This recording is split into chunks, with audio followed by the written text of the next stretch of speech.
Assalamualaikum warahmatullahi wabarakatuh. Waalaikumsalam warahmatullahi wabarakatuh. Bismillahirrahmanirrahim. Alhamdulillahi rabbil alamin. Wassalatu wassalamu ala asyrafil anbiya'i wal mursalin sayyidina Muhammadin wa ala alihi wa sahbihi ajma'in. Subhanaka la ilma lana illa ma 'allamtana innaka antal alimul hakim. رب اشرح لي صدري ويسر لي امري واحلل عقدة من لساني يفقهوا قولي. اللهم ارزقنا فهم النبيين حفظ المرسلين والهام الملائكة المقربين. اللهم اغننا بالعلم وزينا بالحلم واكرمنا بالتقوى وجملنا بالعافية. اللهم ارزقنا علما لدني ومشرب الصافي نهنوها يا غني يا فتاح يا عليم يا فتاح يا عليم يا فتاح يا عليم. افتح علينا فتحا قريب برحمتك يا أرحم الراحمين. رب زدنا علما رب زدنا علما رب زدنا علما وارزقنا فهم آمين. من التعلم والتعليم والتذكر والتذكير والنفع والانتفاع والإفادة والاستفادة والحث على التمسك بكتاب الله وسنة رسوله والدعاء إلى الهدى والدلال على الخير وابتغاء مرضات الله وقربه وثوابه من الله تعالى. وإن علمنا وأسلافنا الصالحون وعلمنا بمشايخنا الكرام وذكرنا جنفناتهم وعملنا في عملهم وطاعتنا في طاعتهم ويرزقنا محبتهم ويحشرنا في زمرتهم وتوفنا على ملتهم نتأدب بآدابهم آمين يا رب العالمين. الحمد لله. Dia puji syukur kita panjatkan kehadiran Allah Subhanahu wa taala atas segala limpahan nikmat karunia-Nya sehingga pada pagi menjelang siang ini kita berkumpul kembali di majelis yang mulia ini. Mudah-mudahan Allah taala selalu berikan kita sehat afiat dalam taat dan ibadah, amin ya rabbal alamin. Salawat dan juga salam agar selalu tercurahkan kehalibaan baginda pemimpin alam Nabi kita Nabi besar Muhammad sallallahu alaihi wasallam. Baik, kita teruskan kembali mutalaah dari kitab Bidayatul Hidayah, masih di seputar sholat berjamaah, mana di pertemuan yang lalu dijelaskan tentang syurutul qudwah, surut berjamaah, makmum dan imamnya seperti apa.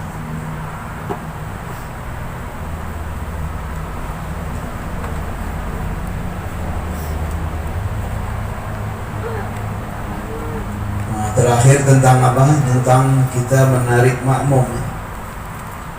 Pada saat kita datang, shaf sudah penuh, harus bikin shaf baru. Ini kebanyakan salah ya.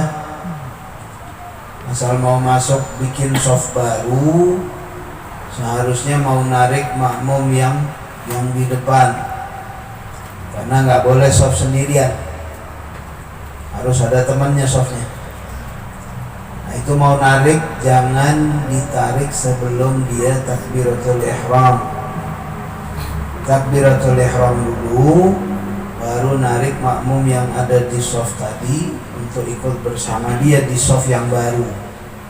Kebanyakan enggak ya?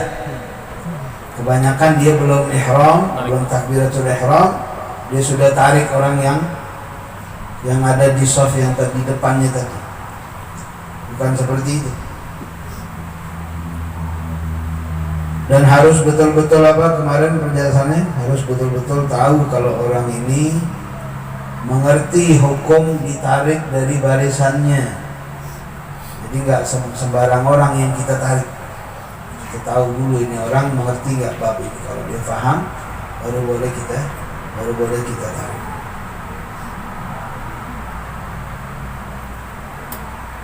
Kenapa harus begitu? Karena ada pendapat mengatakan bahwasanya shaf yang tunggal sendiri tidak ada temannya itu batal sholatnya. Ada pendapat mengatakan seperti itu. Kecuali kita datang yakin ada orang lagi ambil air wudhu atau ada orang yang masih di jalan yang nanti bakal masuk ke dalam barisan yang baru yang kita bikin. Kalau kita belum yakin, maka harus menarik satu orang dari saf yang awal tadi. Jelas ya? Jadi harus takbiratul ihram dulu. Bagaimana caranya? Caranya ente takbiratul ihramnya di belakang makmum persis. Kalau ini saf makmum sini, berarti ente langsung berdiri di belakangnya persis. Bukan di saf yang baru nanti, bukan. Di belakangnya dulu persis takbiratul ihram. Umpama misalnya sholat zuhur, sholat fardhu zuhur, ya Allahu Akbar, baru ditarik makmum yang di depan kita mundur bareng-bareng. Begitu caranya. Ya, mundurnya bareng. Baru bikin saf yang baru.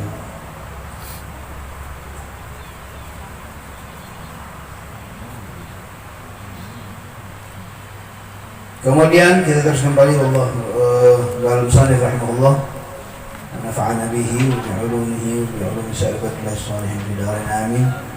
Qala radhiyallahu ta'ala anhu wa'lam, ketahuilah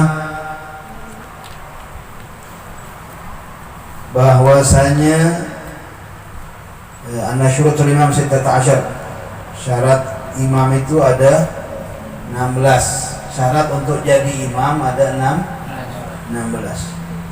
Pertama, al-awwal at-tamyiz, mumayyiz. Nah, mumayyiz itu 7 tahun ya. Sampai umur 7 tahun. Sudah bisa membedakan mana yang baik, mana yang buruk. Mana dia bisa menjawab pertanyaan dengan baik dan benar, diajak ngobrol nyambung, itu mumayyiz. Tapi dengan syarat 7 tahun atau lebih.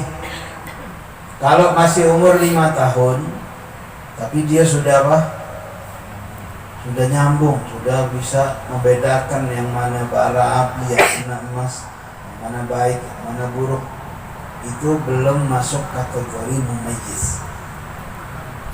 Walaupun dia sudah memiliki sifat-sifat mumayyiz. Jadi paling sedikit umurnya 7 tahun ya.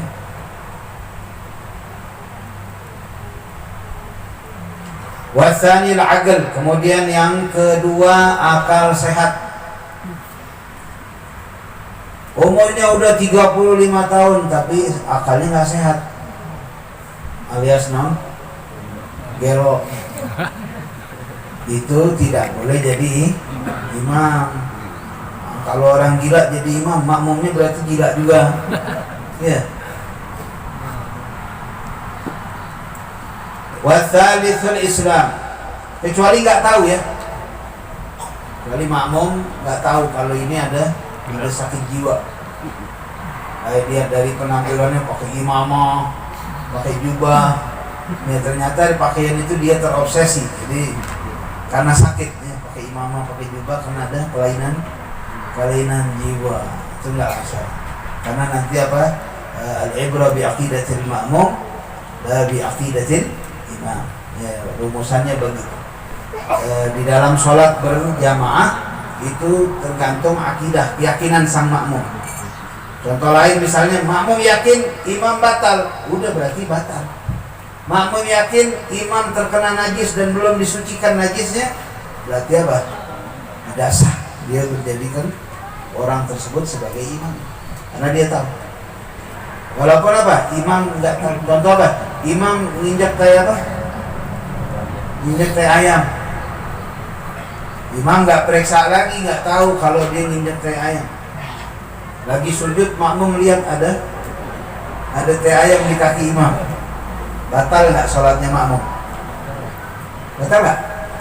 Batal sholatnya makmum. Dia yakin itu ada di kakinya imam ada najis. Kenapa? Akidahnya makmum, keyakinan makmum meyakini bahwasanya imam ada najis pada tubuh sang imam. Begitu. Jadi itu ghalib ya. Kebanyakan nanti di dalam hukum berjamaah, sholat berjamaah itu tergantung kepada keyakinan sang makmum. Makanya waktu pembahasan tentang surat Al-Fatihah ya. makmumnya madhab Syafi'i, imamnya madhab Maliki atau madhab Hambali. Karena Maliki sendiri nanti ada beda pendapat tentang Bismillah itu di dalam surat Al-Fatihah. Tapi kalau madhab Hambali mengatakan bahwasanya Bismillahirrahmanirrahim bukan bagian daripada surat Al-Fatihah. Gimana, sah nggak? Makmum madhab Syafi'i, imamnya madhab Hambali, nggak sah. Berjamaahnya tidak sah. Kenapa? Karena yang sebagai makmum akidahnya, madhabnya madhab Syafi'i, yang meyakini bahwa Bismillahirrahmanirrahim adalah bagian dari surat Al-Fatihah. Walaupun imamnya kan madhabnya Hambali, yang meyakini bahwasanya Bismillahirrahmanirrahim bukan bagian dari surat Al-Fatihah. Kalau dibalik, benar. Yang jadi imam yang madhab Syafi'i, makmumnya yang madhab Hambali, itu tidak masalah. Kemudian watsalithul Islam, berarti kalau jadi imam tidak harus balik ya, tidak harus mukallaf, tidak harus yang sudah 15 tahun. Karena imam Fakhrul Wujud Syekh Abi Bakar bin Salim, wa huwa fi 7 sinin min umri aw 8 sinin.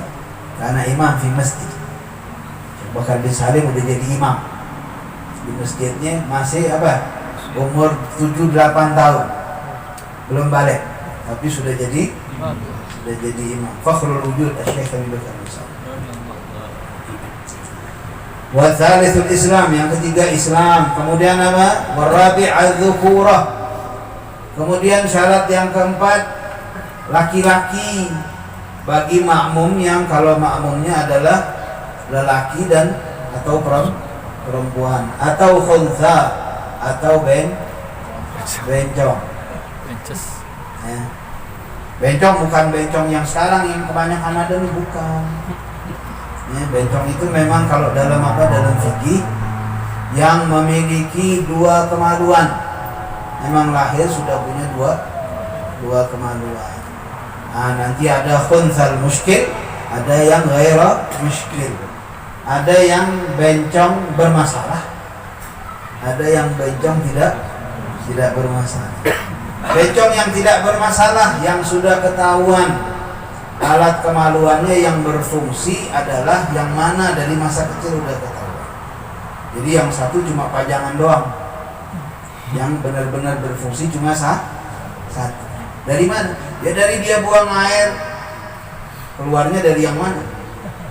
Itu berarti udah ketahuan ini laki atau perempuan. Nah, khunthal muskil bagaimana? Nanti kalau sudah dewasa dilihat. Ya. Apakah nanti seperti perempuan, itu dari perawakan tubuhnya, atau seperti laki-laki. Kemudian nanti dilihat juga ada kantong rahim atau tidak. Kalau ada kantong rahim, berarti dia perempuan.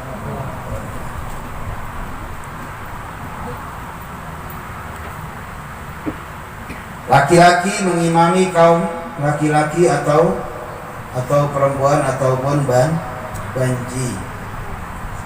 Wal khamis ayyakuna mukallafan.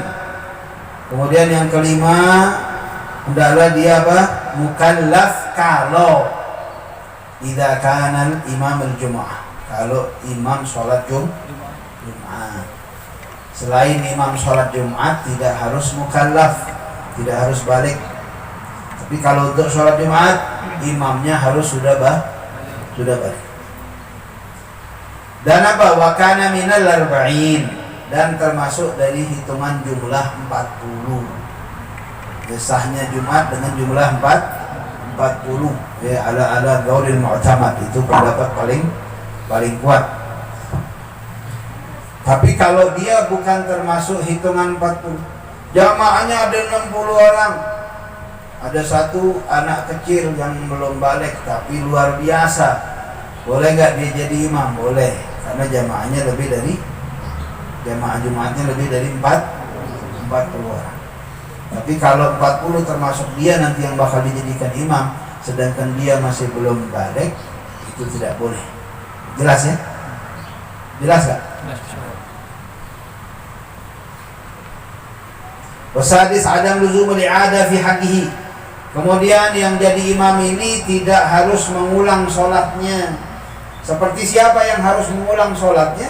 Seperti orang yang kamu tayammimin linahwi bardin, orang yang tayammum karena urusan cuaca dingin. Karena cuaca terlalu dingin, dia kemudian bertayamum, tidak berwudu. Nah, dia nanti wajib mengulangi sholatnya. Apa bedanya qadha sama i'adah? Ada qadha, ada i'adah. Ada qadha, ada mengulang. Kalau qadha itu memang belum dikerjakan, itu qadha.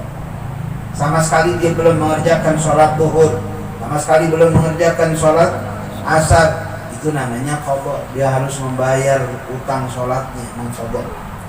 Tapi kalau i'adah itu sudah dikerjakan, tapi kurang sempurna atau belum dinyatakan sebagai apa? Yasbutul wujub, menggugurkan kewajiban. Kanahwi bardin wa mutayammim li adamil ma fi mahallin yaghlab fihi wujudul ma. Sama juga seperti orang yang tayamum di tempat biasa banyak air. Ya khususnya di perkotaan, di perkampungan, itu biasanya air banyak. Tapi tiba-tiba air gak ada, kering, sumur-sumur pada kering. Boleh tayamum? Boleh. Tapi yang bertayamum pada kondisi seperti ini nanti wajib mengulangi sholatnya ketika sudah normal ada air lagi. Ya. Beda sama tempat yang memang tidak ada air. Seperti contoh misalnya kita di jalan, kemudian padang pasir, kering, memang tidak ada air. Boleh tayamum? Oh iya, tayamum sholatnya memang harus, dan tidak wajib mengulangi sholatnya. Karena memang tempat yang memang tidak ada, biasa tidak ada air. Wa faqidut tahurain, kemudian apa? Sama halnya seperti orang yang tidak menemukan dua alat bersuci, baik air ataupun debu. Ini sama. Ya, dia nanti juga harus mengulangi sholatnya. Atau juga sama seperti orang yang apa? Sholat li hurmatil waqt. Dia sholat untuk menghormati waktu. Pakaiannya najis di perjalanan, sholat gak? Tetap sholat gak? Tapi kebanyakan orang enggak ya. Kebanyakan orang kalau di perjalanan celananya mungkin udah kena kotoran najis, itu enggak sholat. Alasannya apa? Wah, celana saya najis, nanti malam aja lah, kalau sudah di rumah sudah ganti baju baru sholat. Bukan begitu caranya. Kalau memang sedang di perjalanan dan tidak ada pakaian yang suci, sholat, tetap kerjakan sholat. Sholatnya hurmatul waqt, atau tidak mendapatkan alat bersuci sama, tetap mengerjakan sholat pada waktunya ya. Banyakan orang salah paham. Taunya najis nggak boleh sholat, ya udah. Berarti pada saat itu dia tidak kerjakan dengan alasan pakaiannya ada terkena najis. Padahal dalam Islam ada namanya hurmatul waqti, menghormati waktu. Nah, itu wajib mengulang, namanya i'adah ya. Bukan qadha istilahnya, tapi i'adah. Wasabi ala yakuna hajiman bila ijtihad. Ini ihtaja ilaihi fil awani aw thiyab aw al-qiblah. Kemudian yang ketujuh, ini kalau orang membutuhkan ijtihad, ya, mengeluarkan segala kemampuannya untuk menentukan arah kiblat atau pakaiannya, ya, misalnya ada dua pakaian atau dua sisi di pakaiannya, yang mana yang najis, yang mana suci, atau apakah ini najis atau ini termasuk suci. Nah, itu namanya ijtihad. Atau menentukan arah kiblat. Ini biasanya ini di perjalanan. Kalau di perkampungan atau di kota udah ketahuan arah kiblat kemana, dari masjid, atau menanyakan kepada orang-orang yang ada di sekitar arah kiblat kemana. Tapi kalau di perjalanan itu butuh ijtihad.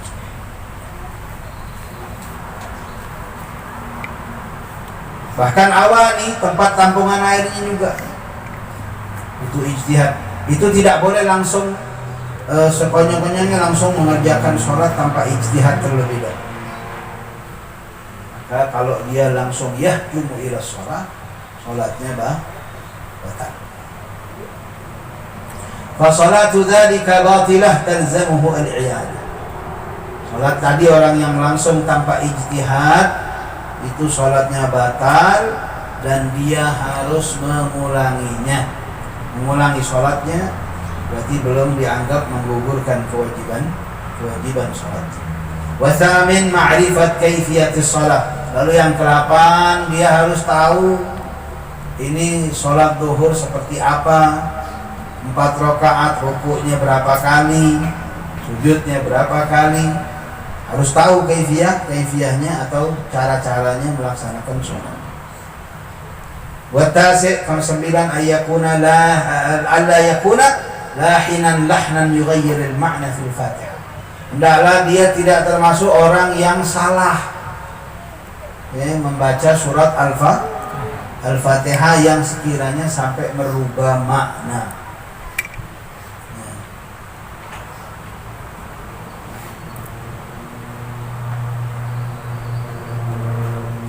Kalau seperti apa? Antara waladhdallin sama walazzallin, di situ ada ma'fu ya. Itu dima'fu kalau orang mengucapkan dhad dengan zad. Dhad dan zad. Khususnya di wilayah tertentu seperti Mesir. Mesir itu mereka nggak bisa mengucapkan kalimat dhad, nggak bisa. Jadi kalau mereka bilang apa? Mabud itu mazbut, bukan mabdud. Nggak bisa mereka mengucapkan kalimat dhad. Atau seperti kita di Indonesia, sebagian besar nggak bisa menyebutkan dhad dengan benar. Terkadang antara dhad sama dal sama. Walad do itu dima'fu. Tapi kalau sampai berubahnya bukan antara dhad sama dal yang satu tempat hurufnya, makharijnya satu tempat, itu tidak boleh. Seperti apa? Bukan waladhdallin tapi waladhdallin. Itu nggak boleh. Ya, itu bahkan bisa merusak makna. Nah, itu yang dilarang. Jadi imam harus betul dia punya makharij dalam apa? Khususnya dalam bacaan surat Al-Fatihah. Nah, kecuali apa? Seperti di pertemuan yang lalu, kecuali imam sama makmum sama-sama tidak bagus bacaannya. Imam sama makmum bacaannya berantakan. Mana yang jadi imam? Ya bebas lah kalau begitu, nggak masalah.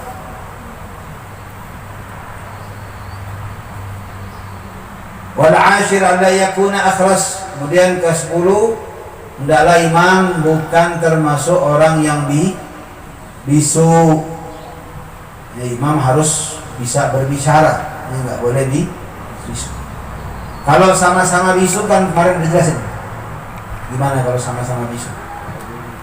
Boleh nggak jadi imam? Orang bisu ngimamin orang bisu, boleh nggak? Nggak boleh. Walaupun sama-sama bisu. Wa in kana al-muqtada bihi akhras aidan. Walaupun yang jadi apa? Yang jadi makmum itu sama-sama bisu juga. Wal 11 alla yakuna ummiyan. Kemudian apa? Hendaklah tidak termasuk orang yang tidak bagus baca surat Al-Fatihahnya. Sedangkan wal ma'mum qari'. Imam bacaan Fatihahnya berantakan atau tidak bagus makharijnya, sedangkan makmum ada yang lebih bagus, makmum lebih pintar. Gak boleh ini orang jadi imam. Nah, ini masalahnya kadang imam ini sudah jadi imam rotib. Imam ini sudah jadi imam yang ditunjuk, yang digaji untuk satu masjid. Jadi dia tahunya asal udah waktu zuhur jatahnya dia. Padahal bacaannya berantakan, bacaannya nggak bagus. Ini seharusnya tahu diri lah. Orang yang mau jadi imam harus tahu diri, sadar diri. Makharijnya bagus apa enggak mau jadi imam. Kalau mau jadi imam memang betul makharijnya bagus ya silahkan. Terkadang hanya hanya memandang dari satu sisi karena misalnya tokoh masyarakat atau sepuh lah dan lain sebagainya. Untuk urusan imam sholat tidak ada kaitannya dengan kejabatan dia dalam hal duniawi. Ya, mau punya jabatan mau nggak punya jabatan, yang paling diutamakan pertama harus apa? Yahsinul qiraah, bacaannya bagus, kemudian mengerti bab.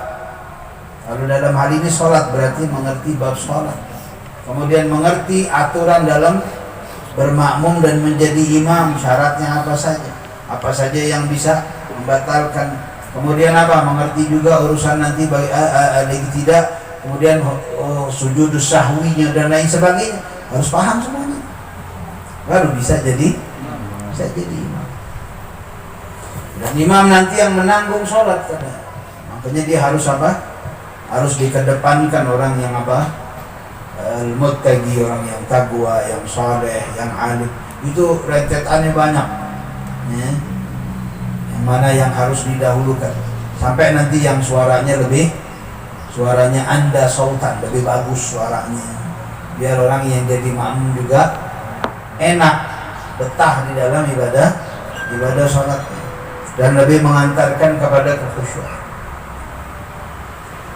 Kalau ada imam bagus semua, bacaannya bagus, suaranya bagus, alim juga, mengerti, sampai nanti dalam segi fisik penampilannya pun jadi ukuran ya. Yang mana yang lebih rapi pakaiannya, lebih lengkap pakaiannya ya, lebih lengkap untuk urusan sunnah-sunnah di dalam berpakaian, itu yang lebih didahulukan. Sampai nanti kalau misalnya sama juga, dilihat yang mana bininya lebih banyak, yang mana istrinya lebih dari satu, itu yang lebih dikedepankan. Kok bisa? Loh, kalau orang punya istri satu, pahalanya dapat satu. Kalau dua dapat dua. Imam yang istrinya dua, pahalanya double. Ya, yang istrinya tiga, pahalanya. Dan seterusnya. Sampai segitunya. Artinya tertib di dalam tingkatan orang yang didahulukan untuk menjadi imam. Sama-sama ini bininya udah 4 semua, yang mana yang mau didahulukan? Dilihat yang mana yang lebih tampan, yang wajahnya lebih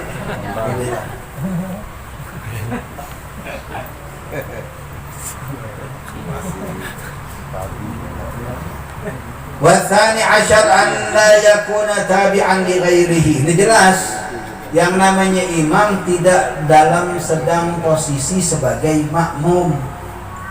Kalau ada makmum lagi sholat sama imam yang di depan, kemudian ada orang datang baru nunjuk dia jadi imam, nggak boleh, nggak bisa. Kenapa? Dia masih murtabit, dia masih terikat dengan ikatan sebagai makmum.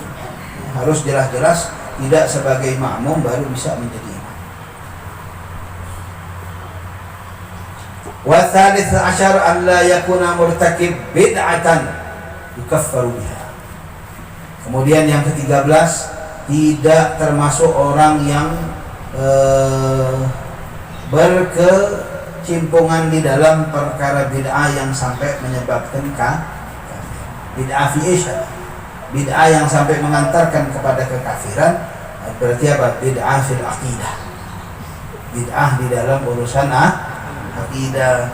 Kalau bid'ah fil far'iyah, fil furu'iyah, di dalam masalah cabang di dalam agama kita, itu tidak sampai orangnya menjadi kafir. Bal mahallul khilaf. Ya, jadi apa? Jadi ranah perbedaan pendapat antara ulama, dan semua punya ijtihadnya masing-masing. Tapi kalau akidah, akidah prinsip, tidak bisa tidak bisa tawar menawar. Tidak ada khilaf di dalam urusan akidah. Ya. Khilaf dalam urusan akidah, na'am, ada khilaf, tapi dalam hal bacaan ya dalam hal bacaan Al-Quran ya, seperti apa di dalam ayat Quran, afillahi syakkun. Afillahi syakkun, ada riwayat bacaan afillahi syakkin, bukan syak. Khilaf dalam bacaan. Tapi kalau untuk urusan apakah ada keraguan terhadap Allah? Enggak ada keraguan. Tidak ada urusan keraguan terhadap Allah Subhanahu wa ta'ala. Khilaf fil akidah tidak bisa tidak bisa tawar menawar. Itu masalah prinsip. Jadi bid'ah yang dimaksud di sini bukan orang-orang yang apa, yang suka maulid, suka tahlil lah. Itu bid'ah fil far'iyah di dalam masalah cabang. Dan itu menurut ulama, na'am bid'ah, semua yang baru itu bid'ah, yang tidak ada di zaman Nabi itu adalah bid'ah. Tapi tidak semua bid'ah itu dilarang di dalam agama. Bahkan Nabi buka pintu selebar-lebarnya untuk perkara bid'ah yang bagus, yang baik, yang manfaat buat umat. Itu dibuka pintu lebar-lebar oleh baginda Rasulullah SAW melalui hadisnya apa? Man sanna sunnatan hasanatan, fi riwayat man sanna sunnatan hasanatan fil Islam. Ya, siapa yang bikin perkara baru, dia membuat suatu perkara di dalam Islam tapi baik, malah Nabi katakan apa? Falahu ajru, maka dia mendapatkan ganjaran. Wa ajr man tabi'a au man amila ba'dahu, ya, min ghairi an yanqusu min amalihi au min ajrihi syai'an. Itu dapat pahala dan seterusnya bagi orang yang nanti mengajarkan atau mengamalkan amal yang dia ciptakan atau yang dia buat pertama kali itu. Kalau itu baik, dia dapat terus malah ganjaran. Itu pintu lebar dari baginda Rasulullah. Ya, buat siapa saja yang kalau perkara baru itu apa ya? Inovasi, ya. Membuat satu inovasi di dalam agama, tapi dengan catatan perkara yang baik dan tidak keluar dari koridor agama. Dan juga ada apa? Ada landasan dasarnya di dalam agama. Amal tersebut ada landasannya di dalam agama. Walaupun Nabi tidak pernah mengerjakannya, atau para sahabat pun tidak pernah mengerjakan hal yang semacam itu. Jadi bid'ah fil akidah, ya. Bid'ahnya fil. Gimana bid'ah fil akidah? Orang yang mengatakan Allah punya apa? Punya bentuk, al-mujassimah. Allah itu seperti punya tubuh, punya tangan, punya mata, punya kaki, punya mata, punya kaki, punya telinga. Itu mujassimah. Itu akidah yang bid'ah dan itu berbahaya. Ya, bisa kafir orang yang mengatakan Allah itu punya kaki seperti kaki kita, punya tangan seperti halnya kita punya tangan, punya mata seperti kita. Itu bisa kafir. Itu yang dimaksud, ya. Paham, ya? Jelas ya? Nah, salat khalfal mubtadi' itu dilarang, nggak boleh. Jangan salat di belakang ahli bid'ah fil akidah. Orang-orang yang akidahnya semacam itu, kita tidak boleh salat di belakang mereka. Tapi kalau di belakang orang yang ahli maksiat, itu Nabi tidak larang. Sallu khalfal fajir wal fasik. Orang fasik, orang fajir, tukang maksiat, ada sholat di depan kita jadikan dia imam selama apa? Mencukupi syarat-syarat sebagai imam, itu Nabi tidak larang. Tapi kalau apa? Kalau mubtadi' itu Nabi larang. Ya, jangan sholat di belakang mubtadi'. Warabi asyar an yakuna zahiral af'al bil ma'mum liyatamakkan min mutaba'atihi. Lalu yang ke-14, semua perpindahan gerakan-gerakan imam itu harus terlihat oleh makmum, terlihat jelas. Agar apa? Agar dia bisa mengikuti. Makanya repot kalau apa? Satu masjid 2 tingkat, imamnya di atas, makmumnya di bawah. Terdengar cuma suaranya saja, tapi tidak apa? La ya'rif intiqalul imam. Kita nggak tahu perpindahan imam. Ini masalahnya. Wal khamis asyar ijtima' syurutus shalah fil imam yaqinan aw dhannan min taharatin wa satri auratin wa ijtinabi najasatin ghairi ma'fuin anha. Kemudian apa? Dia harus ayyakuna zahir ijtima' syurutus shalah, terkumpulnya syarat salat bagi siapa? Bagi sang imam tadi, suci, ya wudu, dalam keadaan suci tadi, kemudian tempatnya juga kita tahu suci, lalu pakaian sang imam juga suci. Semua syarat-syarat salat itu terpenuhi pada sang imam. Itu termasuk syarat. Jadi harus terkumpul pada dirinya semua syarat sahnya salat.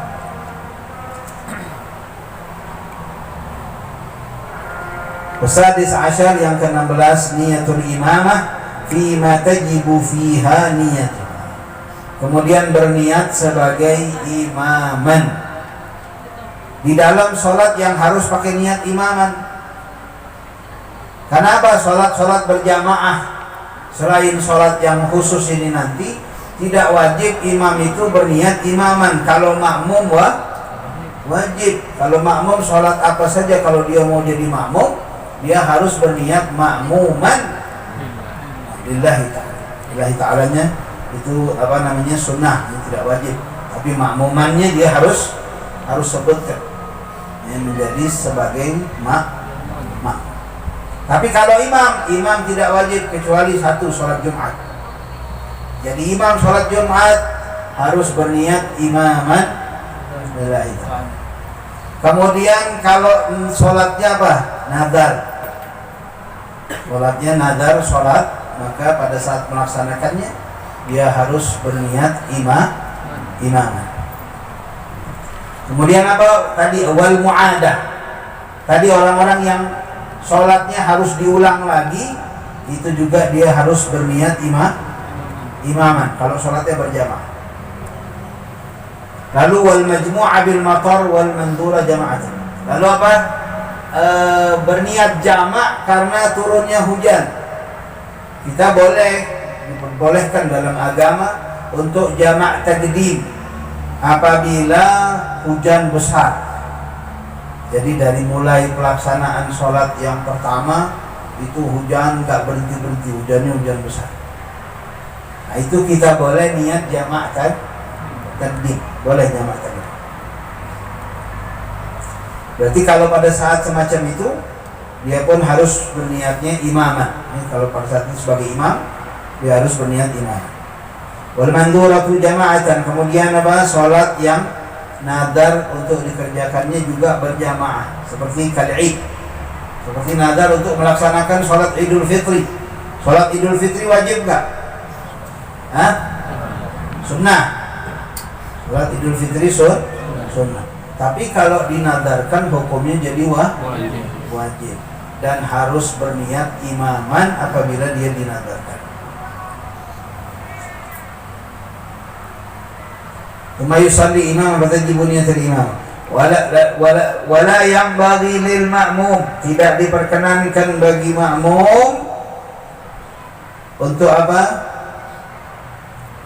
an yataqaddama 'ala al-imam, untuk mendahului imam di dalam fi af'alihi, gerak-geriknya, au yusawihi, atau membarengi imam.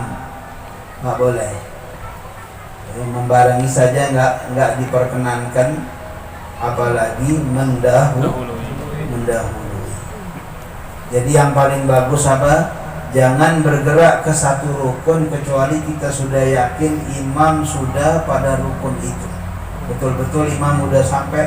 Seperti contoh imam mau rukuk, jangan kita baru imam Allahu Akbar kita udah ikut gerak untuk rukuk. Enggak, tunggu dulu sampai imam selesai baca takbirnya untuk perpindahan kepada rukuk, baru kita rukuk. Dan begitu pula semua rukun-rukun yang lainnya. Itu yang sempurna, itu cara yang paling sempurna. Batal enggak? Oh enggak membatalkan. Enggak membatalkan sholat. Kecuali dia yatagaddam bi ruknain. Dia mendahului imam dengan dua rukun. Imam masih berdiri, dia sudah duduk antara dua sujud. Nah, ini berarti sudah mendahului dua rukun daripada imam.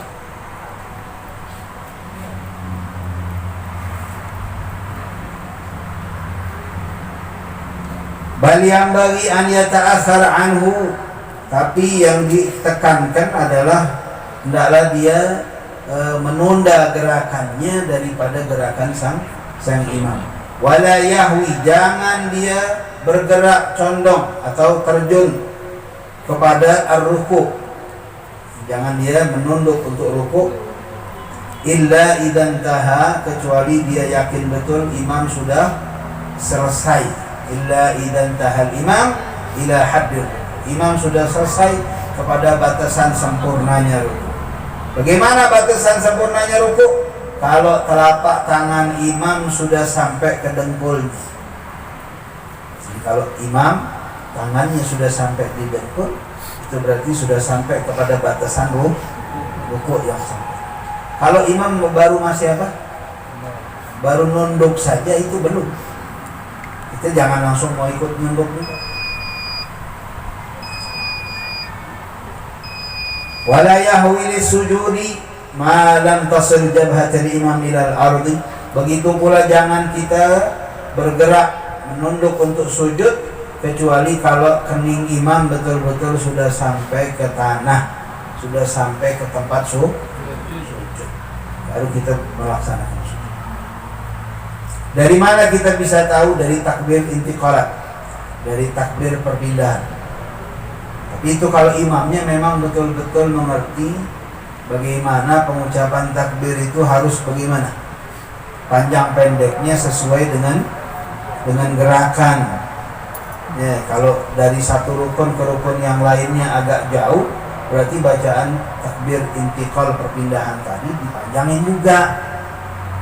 Ya, dari berdiri mau sujud, dari i'tidal mau sujud, ya takbirnya harus juga dipanjangin. Karena perpindahannya agak jauh.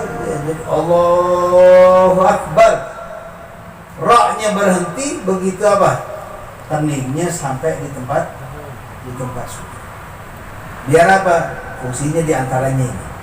Jadi imam nanti pergerakannya juga tidak sampai membarengi imam, apalagi bahkan bisa sampai mendahului sang imam.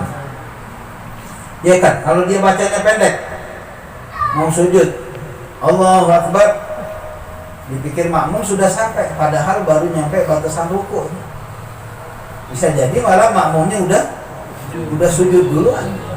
Ya kan begitu. Makanya apa? Dalam sholat itu dibutuhkan al-fiqh, pemahaman, pengertian, dan apa? Ilmunya untuk mengerjakan sholat itu seperti apa. Ya, agar betul-betul sempurna. Terlebih nanti kalau sholatnya sudah bukan sholat sendiri, sholatnya berjamaah. Kalau udah berjamaah berarti harus mikirin nasibnya makmum, itu harus penting untuk dipikirkan. Banyak yang tahar'an wala yahwa ila ruku' illa idzan tahal imam ila haddul ruku' wala yahwi lis-sujudi ma lam tasil jabhatul imam ila al-ardh. Kemudian wa'lam, dan nanti apa syarat daripada makmum. Insyaallah nanti apa kita teruskan di pertemuan yang akan datang. Mudah-mudahan sehat afiat dalam saat ibadah.